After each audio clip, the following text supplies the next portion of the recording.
Hello, and welcome to the Actual Tech Media Expert Series.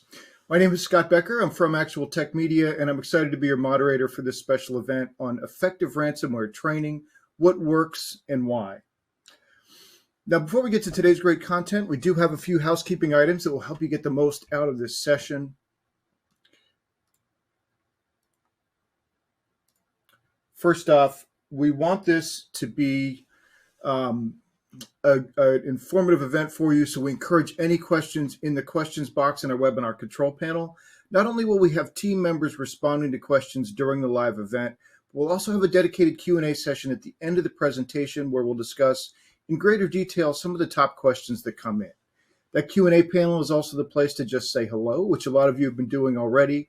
We love to hear where you're logging in from, and it's also the place to let us know if we can help in the unlikely event that you have any technical issues. So a browser refresh will fix most issues, but if that doesn't work, just let us know in the Q&A and we'll provide further technical assistance. At the end of this webinar event, we will be awarding a $300 Amazon gift card to one lucky registrant here just right in time for the holiday season. So of course, you must be in attendance during the live event to qualify for a prize. The official terms and conditions of today's prize drawing can be found in the handout section. Just scroll to the bottom and you'll find the prize terms and condition link there.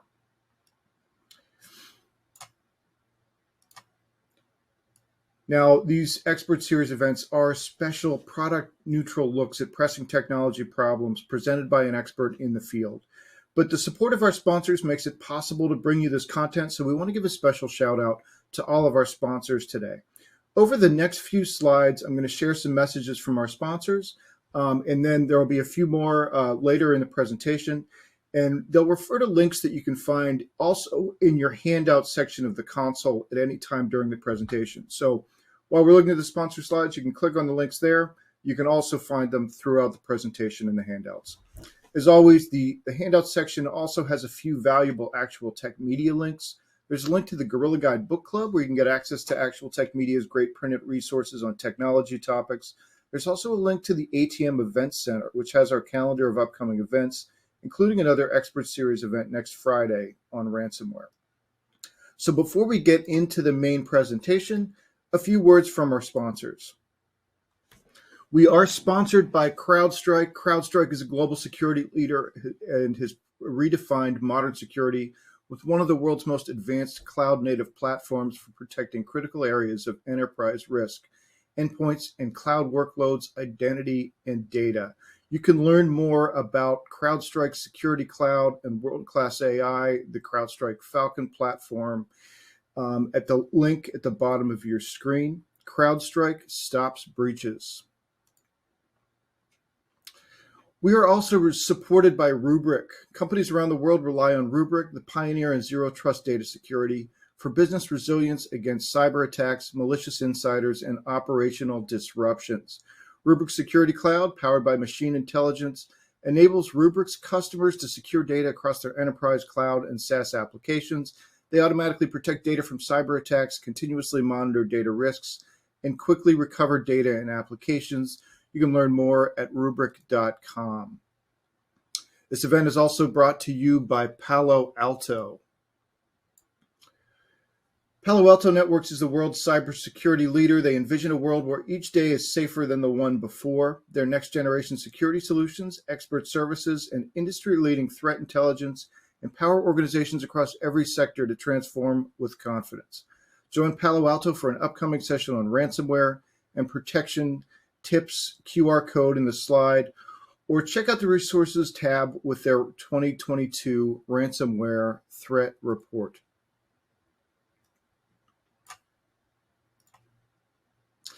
We are also supported by Nasuni. Nasuni is a leading file data services company that helps organizations create a secure file data cloud for digital transformation, global growth, and information insight. Always on file protection in the cloud, real-time detection of ransomware attacks at the edge, mitigation policies to automatically stop the attack at the source, and the ability to recover millions of files across all your locations in minutes, all mean that your users can return to productivity without costly delay. You can learn more at nasuni.com.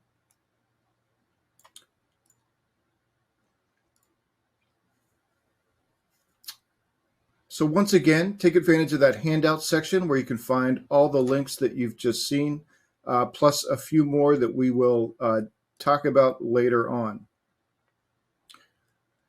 But with that, let's get to today's fantastic content. And I'm delighted to bring on our speaker today, Alan Liska. He's Senior Security Architect and Ransomware Specialist at Recorded Future. Alan is a noted ransomware expert. He's kind of our go-to guy here at Actual Tech Media on all things ransomware. Alan, welcome. Delighted to have you Thank here you. for another expert series session. It's great to be here. I always enjoy these very much, and I especially enjoy our conversations, Scott. So I'm looking forward to that. Me too. All right. Well, I am going to back out of the video here, but I will be standing by, and I'll be back for Q&A. Sounds good. Take it away. Thanks. So today we're going to talk about how to train to prepare and detect ransomware attacks. Prepare for and detect ransomware attacks. I am always asked the question, are ransomware attacks up or down this year compared to last year? I was asked that last year. I was asked that the year before. And every meeting I go to, I ask. So what we know so far this year is we've seen more than 2,500 victims posted to ransomware extortion sites. The numbers have been up and down this year. There was after the Russian invasion of Ukraine, there was a slowdown in the number of ransomware attacks, and then they slowly built back up. The problem is that ransomware extortion sites are a notoriously bad measurement of the total number of ransomware attacks. We think roughly 10% or even less actually of ransomware attacks ever actually make it to extortion sites. The general feeling is that ransomware attacks are still up year over year, not nearly as much as they were from 2019 to 2020 and 2020 to 2021, but they're still up, they're still rising. But part of the reason that we're seeing the slowdown is not because ransomware attacks have become less profitable, because unfortunately that isn't true. But there are a lot more law enforcement actions that have been taken. In the U.S. alone, we have, we've seen 2 people convicted already, extradited from other countries, and then convicted for carrying out ransomware attacks. We have another one that's in the middle of extradition from Canada, and then a third one that's in trial now. We've seen governments go after cryptocurrency exchanges in terms of sanctioning those that help launder money for ransomware groups, but also even going and calling money back that has been paid to ransomware actors. So there's a much more proactive engagement from governments, and governments are treating ransomware like the serious crime that it is, putting it at the same level as nation state actors. In fact, we saw just a couple weeks ago, Australia announced that they were rolling out a 100-person task force to see what they can do to go after and disrupt ransomware actors. So what we're doing is we're making it more difficult. Governments are making it more difficult for ransomware actors to carry out their operations. But of course, you need both, right? You need governments to continue taking action on against ransomware actors, but you also need to better protect your network. And doing that, because ransomware attacks are unique and always evolving, there's different kinds of training that you need to engage in order to get better at defending against ransomware attacks. So your training has to start with your planning. You have to acknowledge that every organization is under threat from ransomware attack. The sector that we've seen the biggest growth in ransomware attacks this year has been what we would normally consider smaller businesses. So we've seen a big uptick in ransomware attacks against auto dealerships, against real estate offices, dental offices, often some of the biggest employers in their community, but not what we would call big or even medium-sized companies. These are organizations that are getting hit with ransomware. It's a $25,000 ransom demand usually because they are smaller, but they don't have the resources to defend against these ransomware attacks. So everybody is a potential victim of ransomware attacks. It doesn't matter how small you are, how large you are. So you've got to plan for what you're going to do if your defenses fail. And that's kind of the way you need to think about it, is that it is possible your defenses are fail and you're going to get hit by a ransomware attack. We've seen very large companies get hit this year and in previous years who spend millions on cybersecurity. And if they can be hit, likely you can be hit as well. So how are you going to handle that? How are you going to respond to it? That training is really important because it helps you understand where the holes in your security processes are and how you can better improve them. So now it doesn't work if it's just the security team doing it, right? You need to have the security team and every other group that may be involved, whether that is your IT team, your desktop team, whether that is your backup team, your server team, and you absolutely need corporate leadership or organizational leadership involved as well, so that everybody knows what everybody's responsibility is going to be, and you can help verify that. I walk through so many tabletop exercises with organizations where there's an assumption from the security team that, oh, if this happens, then the desktop team will do this. And the desktop team goes, no, we won't. Nobody knew that until that happened, because the desktop team wasn't prepared for it. Because while you and we all live in the world of ransomware. Like, we unfortunately eat it, breathe it, drink it, or at least it makes us drink. Not everybody else does. Not everybody understands the way modern ransomware attacks work. So this is a way for you not only to help better prepare, but it also helps train the rest of the organization as to what a real ransomware attack looks like these days and what is involved in the recovery process. Um, so so use this opportunity as a way to really map out what your process is going to be like and how you're going to continue to grow and improve your processes in the event of a ransomware attack. And um, you've got to really bring in leadership. I mentioned that already.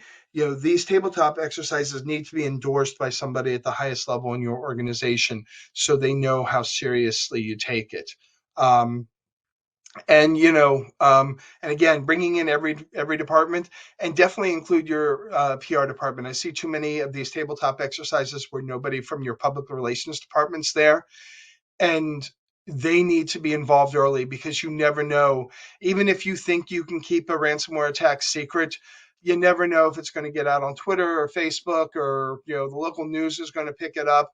Or in this case, there's an example where the ransomware actor found their internal communication about the ransomware attack and leaked that along with everything else. Always remember that these ransomware actors are evil bastards, and I don't use those terms lightly. They are, and they will do everything they can to try and get money from you. And there is nothing that you can believe. There's nothing they say that you should believe. Um, and they will try to get every advantage. And if that includes leaking your sensitive internal communications about the ransomware attack and laughing at you, they will absolutely do that. So having your public relations team involved in these conversations, so that you can game out, hey, what is the worst case scenario? What if the Wall Street Journal comes calling, or the local news channel comes calling? How are we going to handle that? How are we going to respond? Phishing training. We talk about this a lot, but somewhere between 30 and 40% of ransomware attacks start with a phishing attack. Phishing can either be used as a way to get internet initial access, so as a way to get a foothold in the network to carry out the rest of the attack, or it can be used to steal credentials for a later attack. So phishing training is really important. Training employees on how to spot phishing attacks and make it easy to report potential attack helps improve security. which means that not just making it easy, but actually responding and letting employees know, hey, great job. You caught this. Appreciate it. Thank you for letting me know. Or thank you for letting us know. Giving that kind of feedback and response. But continuous training is really important because phishing attacks do evolve. If you're still carrying out phishing training that says things like, oh, look for poor English structure and look for broken links, those are phishing campaigns from 7 or 8 years ago. That's not what a modern phishing campaign looks like. So you really need to make sure that you're giving training with what a modern phishing attack looks like. But phishing training is not just about training employees to better spot phishing emails. You also want to train your security team, your security solutions to better stop those emails before they get to employees. So I see this in many organizations where they get in a phishing report from an employee. They thank them for saying, yes, this was phishing. Great job. Good job stopping it, and then that's it. They close the ticket, they're done. And I get it, crisis averted, but how did that phishing email get through? What better changes can you make to your detection so that the next time it doesn't get through? Because we're coming up on the end of the year. You're going to have sales teams that are stressed trying to meet quota. You're going to have finance teams that are trying to get things closed out for the year. They're going to be stressed. You're going to have half the company that's taking days off and barely looking at emails. This is a time of year where people are particularly susceptible to phishing. So everything you can do earlier in the year to make sure that those phishing emails never get to the employees is better. So you want to continually involve and train your phishing and your email security systems so that those things that do get through don't get through a second, a third, a fourth, and a fifth time. So train your phishing detection systems in the same way that you train employees to look for phishing. Defenders need to be training, right? Ransomware attacks evolve. Um, Ransomware actors love to use a lot of tools inside the network. They love to use their Cobalt Strike. We see more Brute Retell now than we did before. How they like to use PS exec in the network and PowerShell scripts and AdFind, Bloodhound.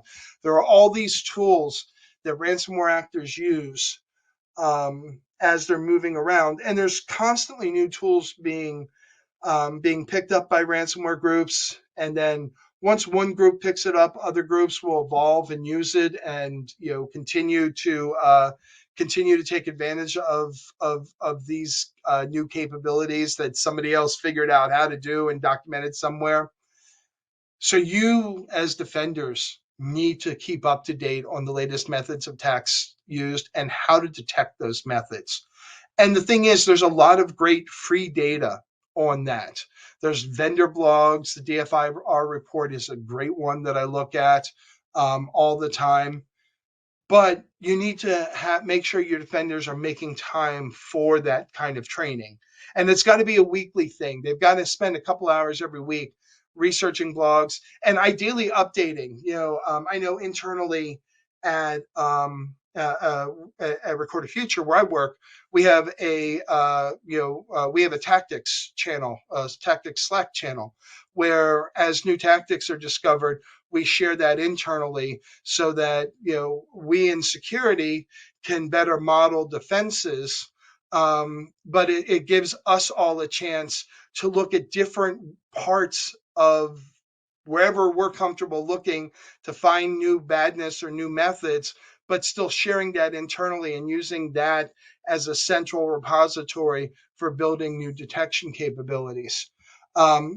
So there are a lot of great data on blogs and other sources, but make the time for your defenders to get that training in, get a couple hours every week to at least understand and then update everybody else on the team. I think that's really important. That communication is always important. And then at the same time, make sure you're holding regular checkups with your vendors.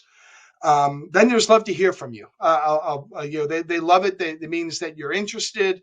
It means that you want to continue. working with them. But vendors make updates all the time, and you often don't do that, right? Your security team gets into a rut. Okay, this is how we use this. This is what we're going to continue to do. A new feature gets added, it gets overlooked. So if you're doing regular checkups with your security vendors, they can go through and they can look at your configuration most of the time at no cost. And if they're going to charge you, I'd complain until they agree not to charge you. Uh, but you really have the ability to work with them to improve your detections without having to invest any new money, but taking advantage of capabilities that they've added, updates that they've added that you may not be taking advantage of right now. So learning how your teams can use the existing tools to improve detection, it saves money and it helps make your teams more efficient. So in a time where I know security budgets are being cut, you want to get the most out of the vendors that you have. If you're happy with those vendors, you want to make sure you're using every feature that you have available to you, so that you can continue to get benefit from their product. And at the absolute worst, usually you get a free lunch out of it. The security team doesn't get enough free lunches. This is a great way to get them a free lunch.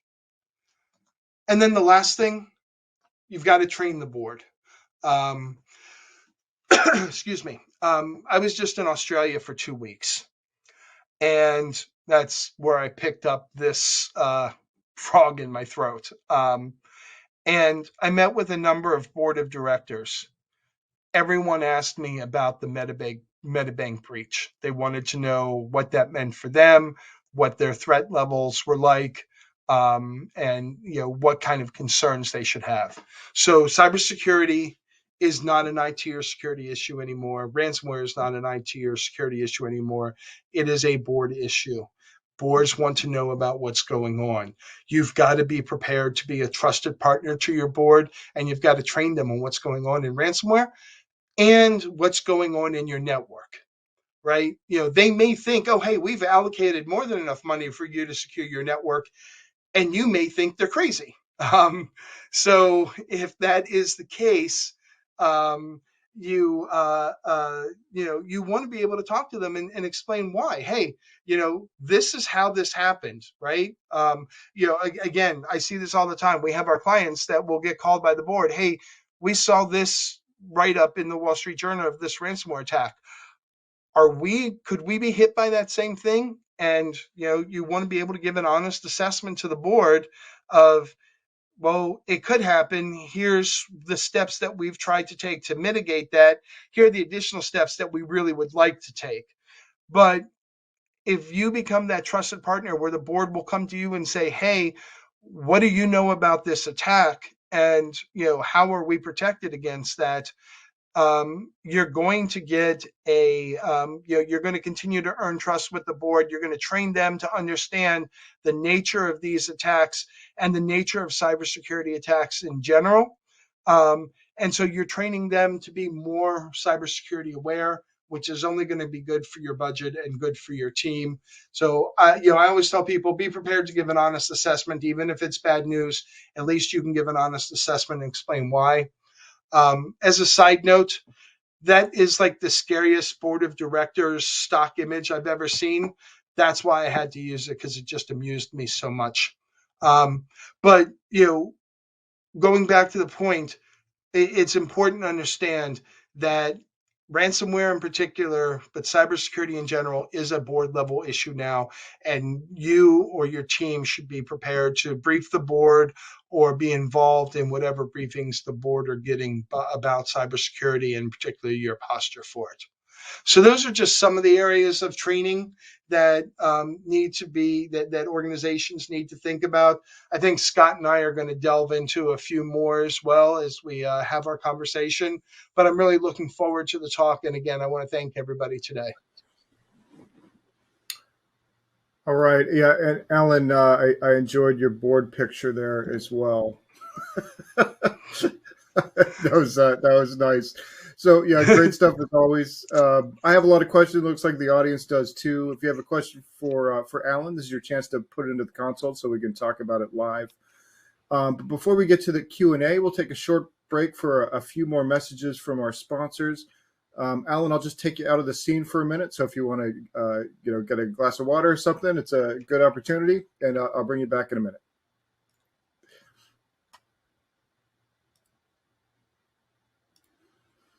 Okay, so we are supported by Immersive Labs. They're a leader in people-centric cyber resilience. They pioneered an approach to people-centric cybersecurity, focusing on real-world team simulations and proof of capability. They help their customers prove their current levels of cyber resilience by exercising teams with real-world challenges relevant to their role. And they have a dedicated response team that produces exercises and simulations within hours of a new threat going live, meaning their customers can prove their ability to stay current. Trusted by some of the world's largest companies, governments, and defense organizations. You can find a link for Immersive Labs in your handout section. We are also sponsored by Rapid7. For a true partner when an attacker strikes, you can achieve 3 times faster MTTD and MTTR. See value fast, shut down cyber attacks, solve skills gaps, challenges, and reduce risks. So there's 3 links here. There's one to check out the Rapid7 MDR. There's another link for talking to an expert, and there's a link describing how their SOC works.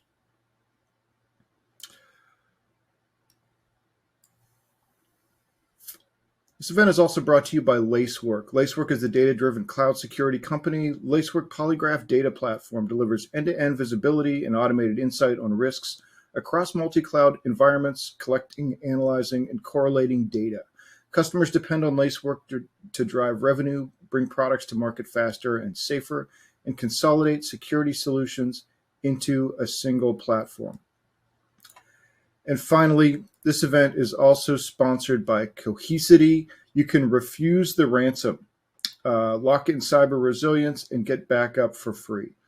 So check out their Defend Your Data, Refuse the Ransom campaign. There's an offer link on the slide here, and you can also find it again in your handout section along with all the others. So once again, take advantage of that handout section where you can find all the links that you've just seen.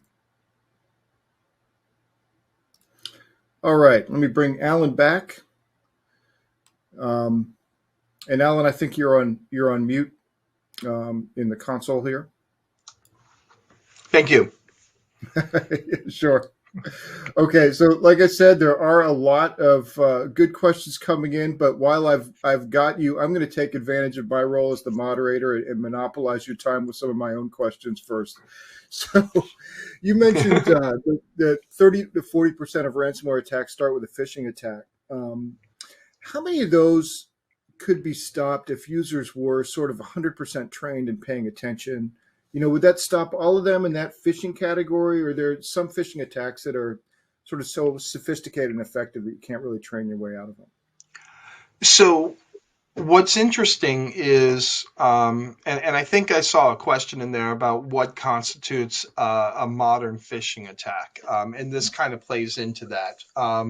So, for example, one of the common new phishing attacks is a ransomware actor will infiltrate a vendor, right? And they will then not ransom the vendor, but they will insert themselves into an ongoing conversation as the vendor from the vendor network, right? And so let's say that you're having negotiations with one of your vendors about what, who's going to pay and what you're going to pay. This is not usually ransomware. This is business email compromise, but the same concept works. You're having those conversations back and forth, and then you get a final invoice from the vendor, that's in that thread that you have. But instead of having their banking information in it, it has the business email compromise actor's banking information in it. That is really hard to detect unless you're looking at it and go, wait, why am I suddenly sending this to a bank account that we've never dealt with before? But we see the same thing from ransomware groups where they will insert into these replies and just say, oh, hey, click on this link now. And that link goes to download their their initial access tool or whatever. Um, those are really hard to prevent. We also see phishing callbacks growing in use by some ransomware groups or initial access brokers for ransomware groups, where um, you get a phishing email that looks like it's from uh, a big ISP, right? Like Verizon. Hey, this is your Verizon bill. If you have any questions about this bill, call this number. Well, that number is actually a call center owned by the initial access broker. When you call, they say, "Oh, hey, we need you to download this remote management tool because we need to check something on your desktop." And so you do that because you just called Verizon. That sounds like a thing Verizon would do, and they Right. install the implant using that. So there are, it's not just a matter of broken English. It's not just a matter of detection of unusual patterns in email. It's, some of these can be really, really hard to detect. Yes, some of them are, if your CEO sends you a text saying, I need gift cards, it's not your CEO. Some of those are fairly, are fairly simple, but the most sophisticated ones are really, really hard to detect. Gotcha. Yeah. Okay. Great answer. Scary examples here, especially that inserting, people inserting themselves into the vendor's network and inserting themselves into a conversation. And Ed, thanks for that question about what's an example of a modern phish attack. I think, and Alan, I think you nailed that one. So next question that I've got is just as far as that phishing percentage goes, is that rising or falling in terms of overall ransomware threats? Oh, you're getting into sort of one of the dirty secrets of ransomware defense here. We Okay. don't know. If you look at the data that we, Recorded Future, have, it looks like it's falling. We're seeing a big uptick in credential reuse and credential stuffing attacks, and fewer phishing attacks. But then when you talk to a company like Proofpoint, who is incredible, and I have no reason to doubt their data, they will tell you that phishing attacks are on the rise, and Hmm. it's because there is no central point of truth about a ransomware attack, which is really frustrating because there are no reporting requirements. If you get hit with a ransomware attack, you don't have to report it. Even if you pay a ransom in most cases, you don't have to report it. So we don't actually know what the total numbers are. We know what we think. We know from the sort of the federated part of ransomware campaigns that we see, we know what we see, and from what we see, credential stuffing and credential reuse attacks are on the rise, and phishing attacks are falling. Other vendors will tell you that um, that phishing attacks are on the rise, and again, that's probably from the data sets that they have. And you and I have talked about this before. I like to use the sort of example of Bruce Lee and the '70s kung fu movies, where unfortunately, if you're a defender, you've got the five guys surrounding you, and you have to kick all of their butts. That is unfortunately the way initial access works right now. You can't say, "Oh, well, is phishing rising, so or falling, so I can concentrate on other things." You have to focus on phishing. You have to focus on credential reuse. You have to focus on vulnerability management and all of those things all at the same time, and hope that you don't get a Ming vase dropped on your head while you're defending your network. And you also don't have the advantage that Bruce Lee had, which is each of those attackers would attack one at a time, even though they Right. had a Yes. plan, right? Unfortunately, they're all coming at you at the same time. So yes, Bruce Lee Yeah, definitely exactly. had an advantage. um, we got a question here from Brian. That's the one that I also wanted to ask you, which is Brian's asking, do you recommend regular testing of staff to see if they'll blindly click on links?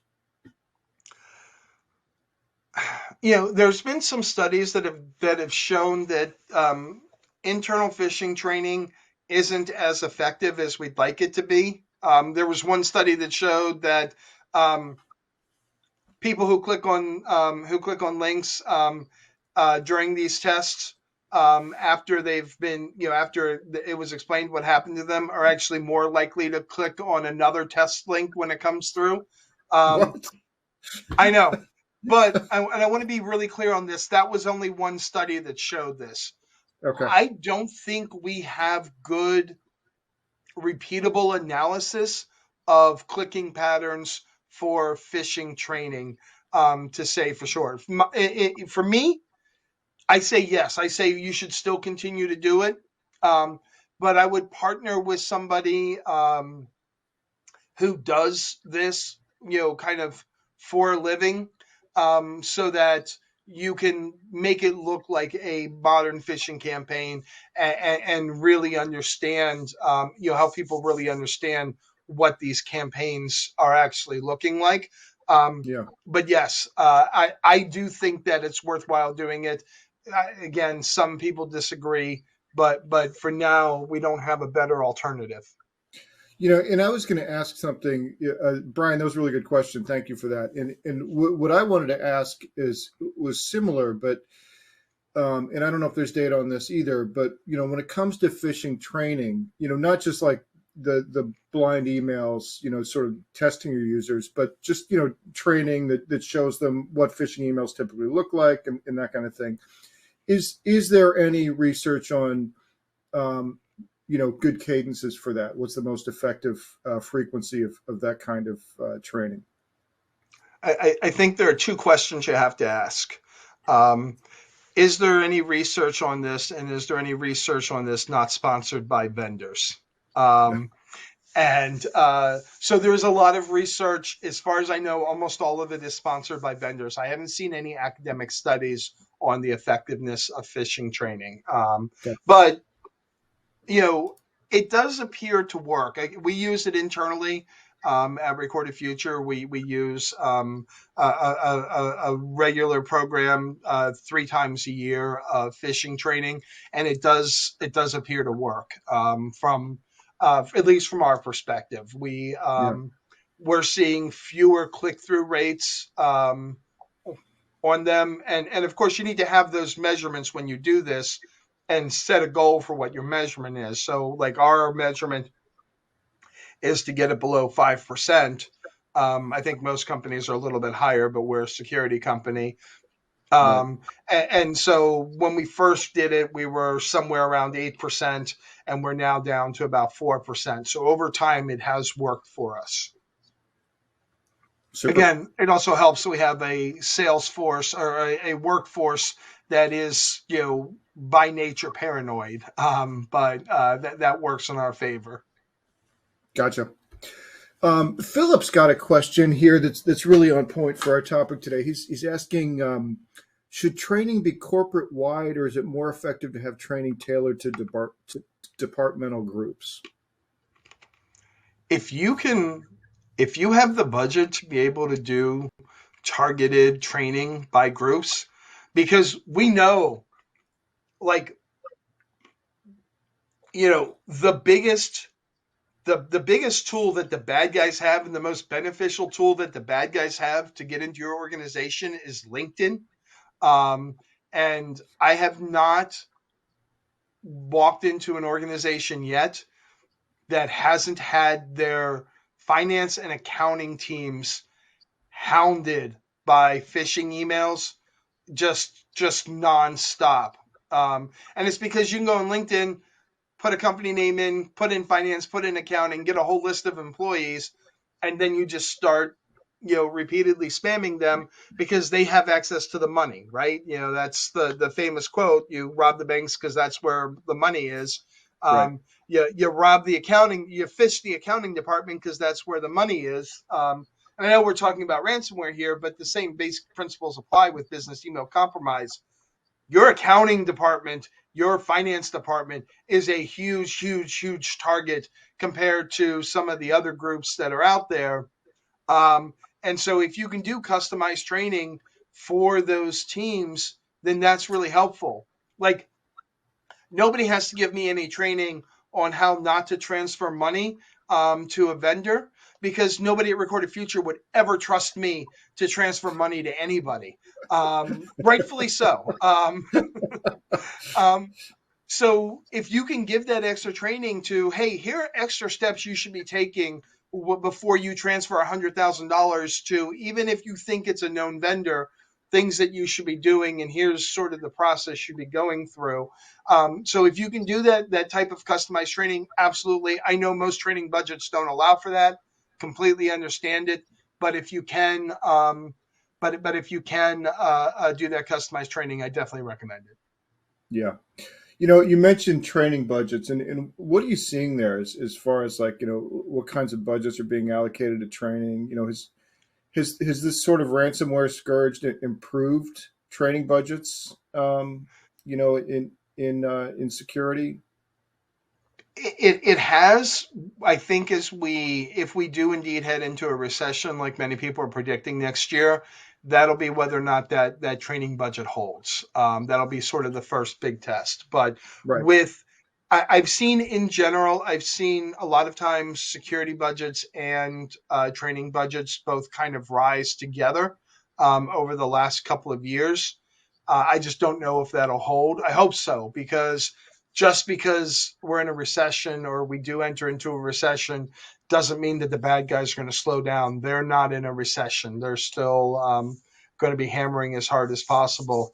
So I'm hoping that that doesn't happen, but based on history, I'm guessing it will. But in the meantime, while the budgets are increased, absolutely take advantage of that, and try and improve whatever training you can. Gotcha. Hey, And if you don't have a training budget, um, yeah. I know Wizer, Wizer, does offer a free security training videos. So, or they have a free tier, I guess. So even if you can't get an official training budget, you can at least use the free tier of something like Wizer to improve the security of your organization. Yeah, it's critical to be doing something. That's great. Um, so when I reached out to you to ask you to do this talk, I was thinking mostly about phishing training. I love the approach that you took, where you went broader with, like, the training executives, training the security department, training the board. I want to ask, when it comes to running tabletop exercises and training the board, are those things that the IT department and the CIO do, most effectively themselves? Or does it make sense to bring in sort of consultants who are subject matter experts to help with those exercises to make sure that you're getting the most out of it? I think it depends on your level of trust. Okay. If you're a CIO who has a good relationship with leadership and with the board, and you've got a lot of trust built up there, and you feel comfortable that you can do it, then absolutely go ahead and do it. I like whenever possible to have a third party in there, because what I never want a tabletop exercise to be is a something that turns into a blame game, right? And Mm, so having sort of a neutral moderator of the tabletop exercise can allow for because let's face it, any organization that's been around for any length of time, there's always infighting between departments, right? And a tabletop exercise can unfortunately exasperate those. That's why I always tell people, if you're holding a tabletop exercise, please plan on feeding everybody, because you're going to be there for 3 or 4 hours. People are going to get hungry and cranky. So having some food to kind of calm things down a little bit helps. But having a neutral arbiter to kind of walk through and make sure that you're whatever kind of friction exists between departments, somebody who's neutral can kind of come in between that and say, okay, this is what you say, this is what you say. Let's figure out what the reality is without it being sounding accusatory in any way, shape, or form.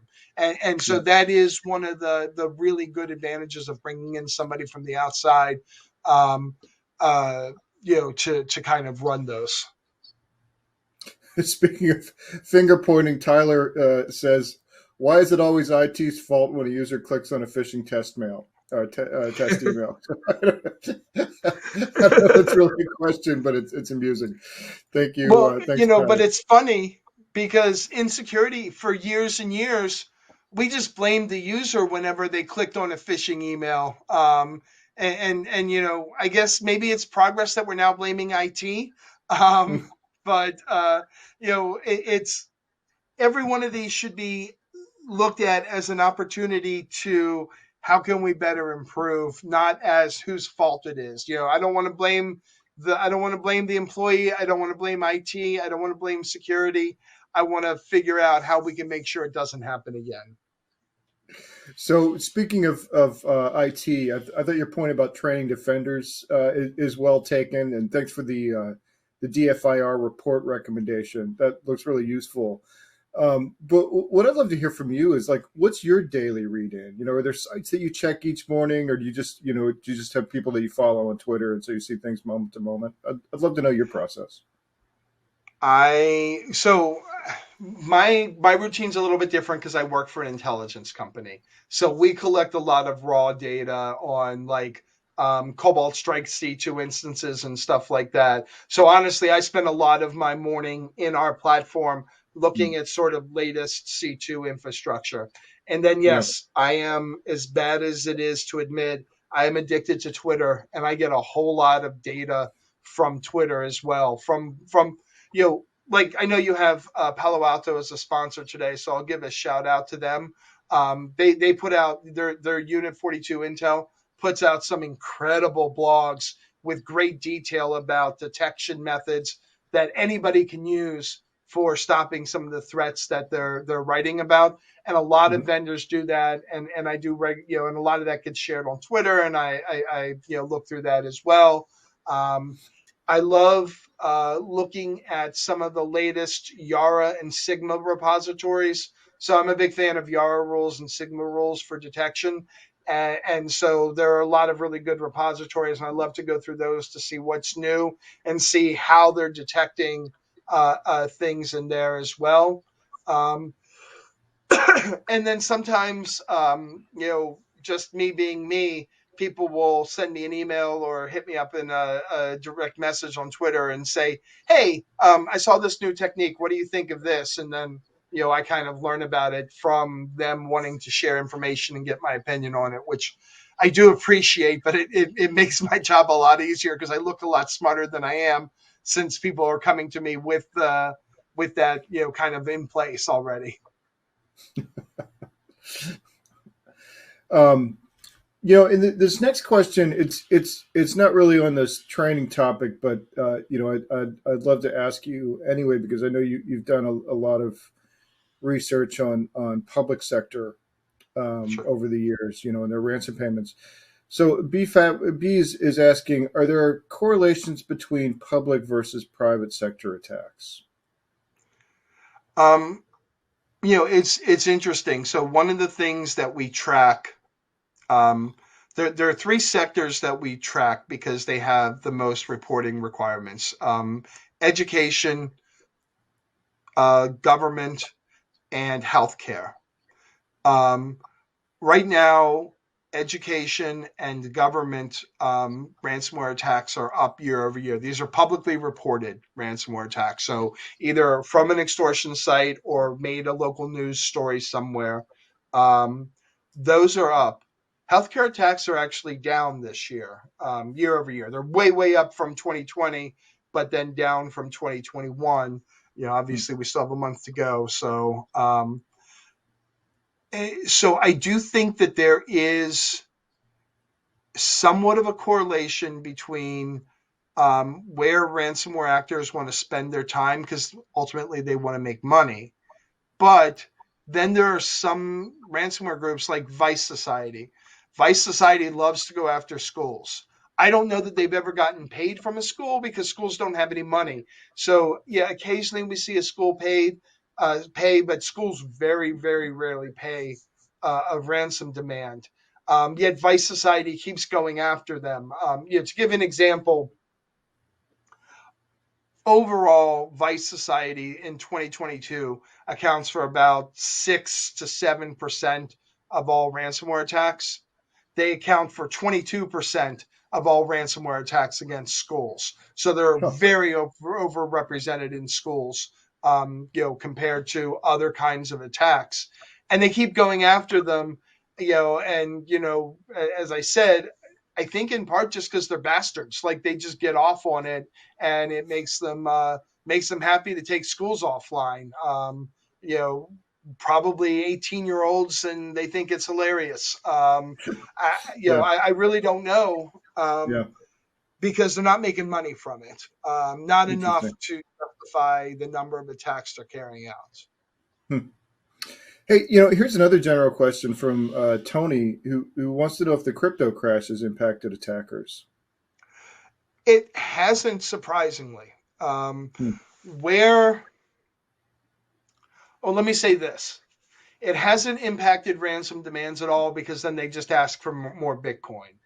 Right. Um, where it's actually been interesting is we know that a few of the ransomware groups have had their money in cryptocurrency exchanges that have shut down Huh. because the money was stolen, or the owner of it decided to run off with it, or whatever Right. happened, the cryptocurrency exchange crashed. So not only did the victims lose their money to the ransomware actor, but if the ransomware actor couldn't launder that money in time, um, then it was stuck on a cryptocurrency exchange that no longer exists, and that money is gone.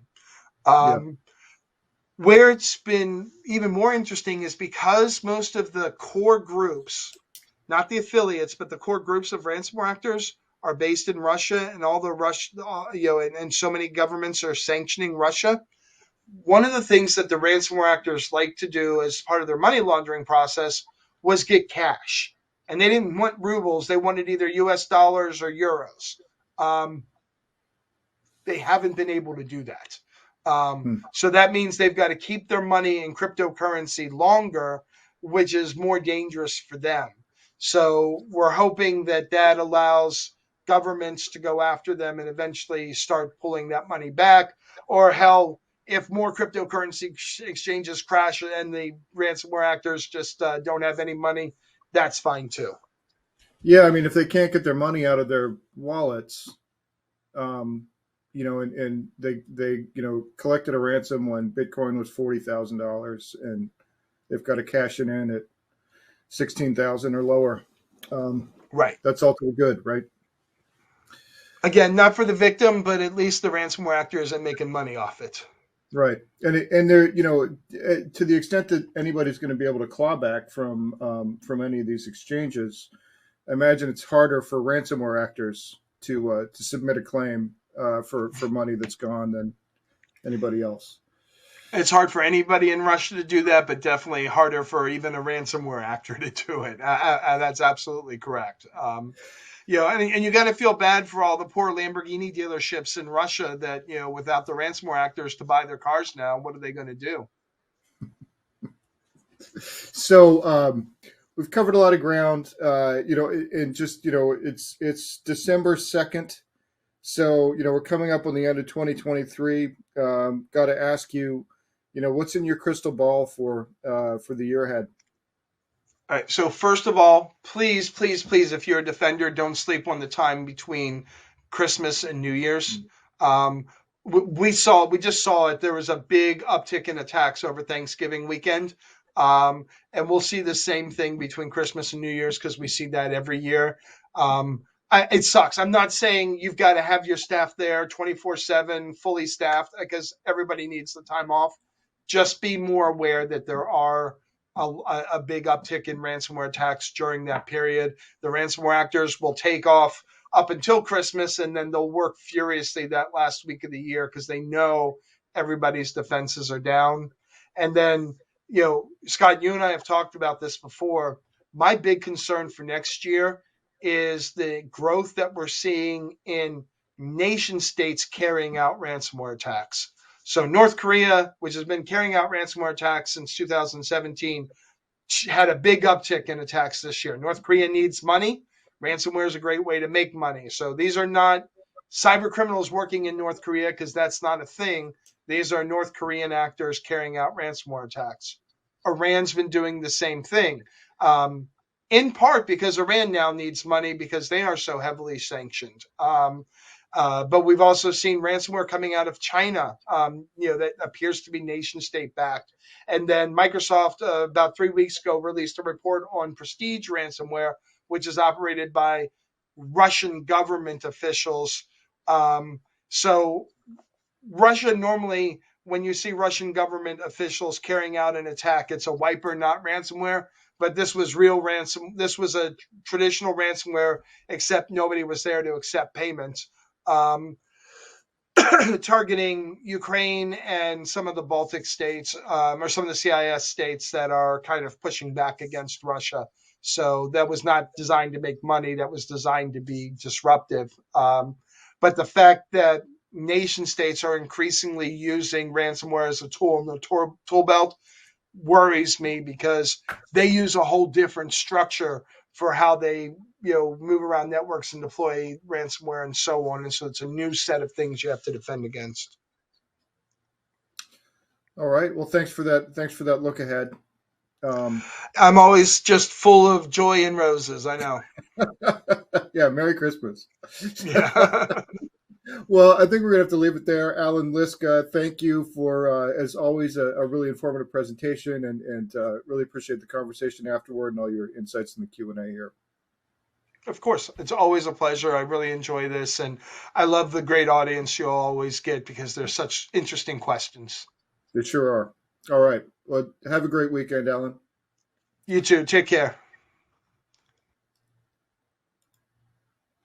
All right. And with that, we have one more piece of business. It is the $300 gift card prize giveaway.